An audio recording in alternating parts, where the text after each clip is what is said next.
Cinema കാണാനെത്തിയപ്പോൾ ticket തീർന്നതിനെ തുടർന്ന് മറ്റൊരു തിയേറ്ററിലേക്ക് പോകുന്നതിനിടെ സ്വന്തം കുട്ടിയെ തന്നെ മറന്നുവെച്ച സംഭവം ഉണ്ടായിരിക്കുകയാണ് തൃശൂരിൽ. തിയേറ്ററിൽ വലിയ വിജയമായി തുടരുന്ന ലോക സിനിമ കാണുന്നതിനായി എത്തിയപ്പോഴാണ് മാതാപിതാക്കൾ കുഞ്ഞിനെ തന്നെ മറന്നുവെച്ചത്. ഗുരുവായൂരിൽ ശനിയാഴ്ച രാത്രിയാണ് സംഭവം നടന്നത്. സെക്കൻഡ് ഷോയ്ക്ക് ചാവക്കാട് ഭാഗത്തു നിന്നും ട്രാവലറിലെത്തിയ സംഘത്തിലെ 7 വയസ്സുള്ള കുട്ടിയെയാണ് മാതാപിതാക്കൾ മറന്നുവെച്ചത്. ഇവർ ആദ്യം ദേവകി തിയേറ്ററിലേക്കാണ് എത്തിയത്. ടിക്കറ്റ് കിട്ടില്ലെന്നായപ്പോൾ അവർ ഉടൻ തന്നെ പടിഞ്ഞാറേ നടയിലെ അപ്പാസ് തിയേറ്ററിലേക്ക് പോയി. എന്നാൽ കുട്ടി വണ്ടിയിൽ കയറിയിരുന്നില്ല. രണ്ടാമത്തെ തിയേറ്ററിൽ കയറിയ മാതാപിതാക്കൾ ഇടവേള സമയം വരെ കുട്ടി ഒപ്പമില്ലെന്ന കാര്യം ശ്രദ്ധിച്ചതുമില്ല. ഒപ്പമുള്ളവരെ കാണാതായപ്പോൾ തിയേറ്ററിന്റെ മുന്നിൽ നിന്ന് കരയുന്ന കുട്ടി തിയേറ്റർ ജീവനക്കാരുടെ ശ്രദ്ധയിൽപ്പെടുകയായിരുന്നു.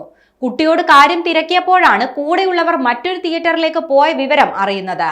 ട്രാവലറിലാണ് തങ്ങൾ വന്നതെന്നും കുട്ടി പറഞ്ഞു. അതുപ്രകാരം ജീവനക്കാർ അപ്പാസ് തിയേറ്ററിലേക്ക് വിളിച്ച് വിവരം പറഞ്ഞു. അപ്പോഴേക്കും സിനിമയുടെ ഇടവേള സമയമാകാറായിരുന്നു. പിന്നാലെ സിനിമ നിർത്തിവെച്ച് തിയേറ്റർ കുട്ടി നഷ്ടപ്പെട്ട കാര്യം അനൗൺസ് ചെയ്തു.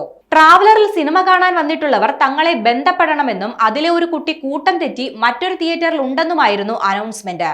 ഇതോടെ കുട്ടിയോടൊപ്പം ഉണ്ടായിരുന്നവർ തിരികെ ആദ്യ തിയേറ്ററിൽ എത്തുകയായിരുന്നു.